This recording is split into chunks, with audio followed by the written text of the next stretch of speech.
Welcome. In this video, we're going to talk about how to properly onboard Microsoft Azure into Cisco Multicloud Defense.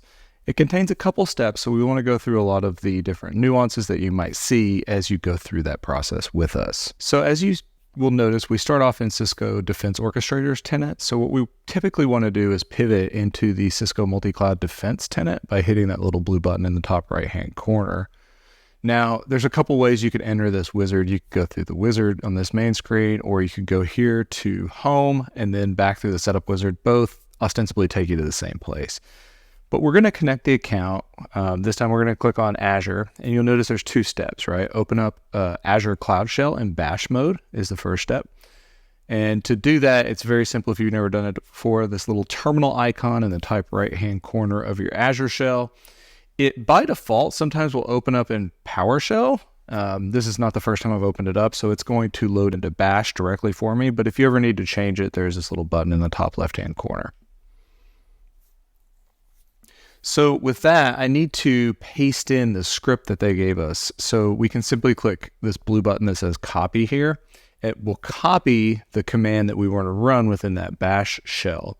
So I'm going to hit that. We'll pivot back over into the Azure portal and we'll paste that in. When you hit enter here, it's going to do a couple things, right? The first thing is make sure that that's the subscription that you want to onboard. If it's not, you can change the context by selecting no and then pushing in the number. Now, pay-as-you-go actually is the one we want to use, so I'm going to go ahead and reselect one here. And then it will start to enable the different APIs that we need to interact with. And you can read through those, right? Compute, network, event grid, and marketplace to accept EULAs.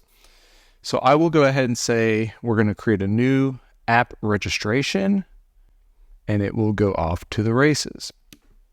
This is normally pretty quick. At the end, I'll show you there are ways you can do all this manually if you cannot run this shell script for some reason. But this is a pretty fast process. And at the end, you'll see we'll get a big old kind of blob of JSON output. That's really not necessary for what we're doing here. We're really just going to be concerned with like 4 parameters that it spits out that we're going to paste in to the wizard that we're running in the Cisco Multicloud Defense side. So we'll give this just a moment. If it takes too long, I'll speed it up with the magicry of using video editing.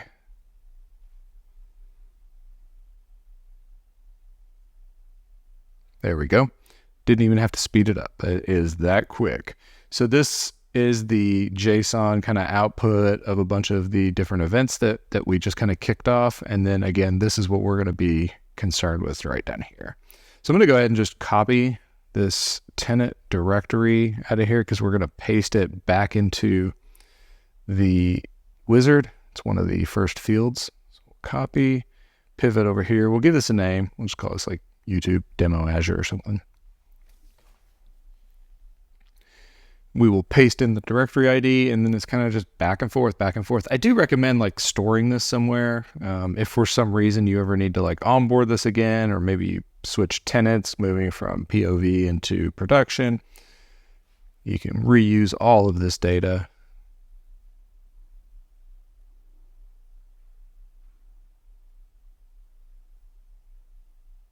The one that you cannot retain, if you like move off this screen, you wouldn't be able to keep it as a secret. I will show you at the end of the video where you can actually go into the app registration. We could delete this existing secret and create a new one, and it would be all good. But from a visibility standpoint, typically those secrets are only shown to you one time. So we have saved it. It will go out and try to discover the assets. It'll go through that same process that we saw with AWS. We will go ahead and click next and close. And what we'll do now is pivot into the inventory. Let's just make sure we do see the VNet. One good way, I just marked it with an X. If you have multiple accounts to kind of validate this and not have to filter, is just to select the account you just onboarded in that little drop-down menu. There's our test VNet. I do want to show you the app registration, which is one of the constructs we create on the Azure side as we onboard. You should see under all applications, this is the app registration that we just created.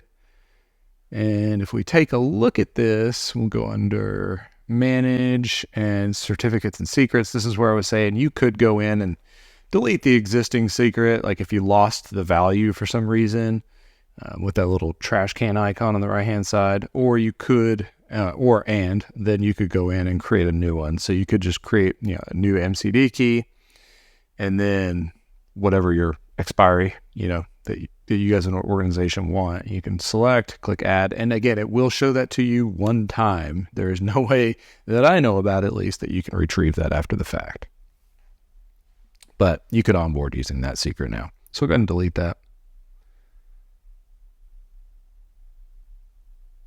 The other thing I'll show you is the roles that it creates, but this is under the subscriptions. So we'll go to my pay-as-you-go subscription here. This is all the other information that basically it sent to you, just showing that you can kind of retrieve that through the app registration overview screen. Now, if we go to subscriptions, we should be able to take a look at the pay-as-you-go subscription, and then I should be able to pivot into, IAM, and then roles. This roles will be, we'll actually probably need to filter here. So we'll look for MCD or JSON. There we go. And you can see that bottom one is the one that kind of correlates to what we just created. You can look at all the different permissions that were assigned to it. Again, most of this is documented within our documentation as to what permissions are needed where.